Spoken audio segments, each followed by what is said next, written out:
সিকান্দার নিজের ভাগ্য নিজের রক্ত দিয়ে নয়, অন্যের রক্ত দিয়ে লেখে।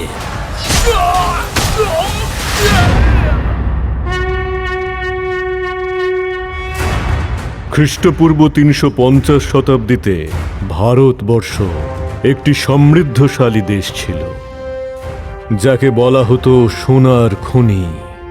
আমি অর্থের জন্য বাণিজ্য করি না, আমি বাণিজ্যের সম্বন্ধ তৈরি করি, সংস্কৃতির আদান প্রদানের জন্য।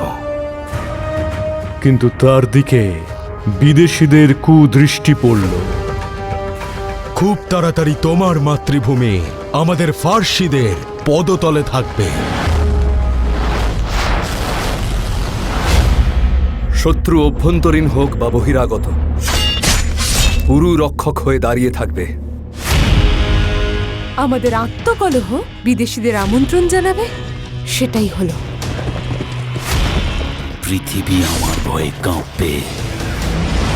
তোমার মাতৃভূমি এবার আমার মুষ্টিবদ্ধ হবে। আমি এবং আমার মাতৃভূমি স্বাধীন ছিল, স্বাধীন আছে এবং সর্বদা স্বাধীন থাকবে।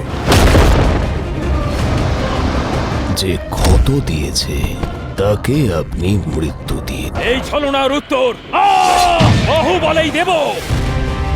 ভারতে রাজত্ব করবে আলেকজান্ডার। আমাদের দেশের জন্য লড়তে হবে। মাথা কাটবে, না হলে মাথা নত হবে, কিন্তু সিকান্দার লক্ষ্য ভ্রষ্ট হবে না। এবার আমিই লিখব সিকান্দারের ভাগ্য।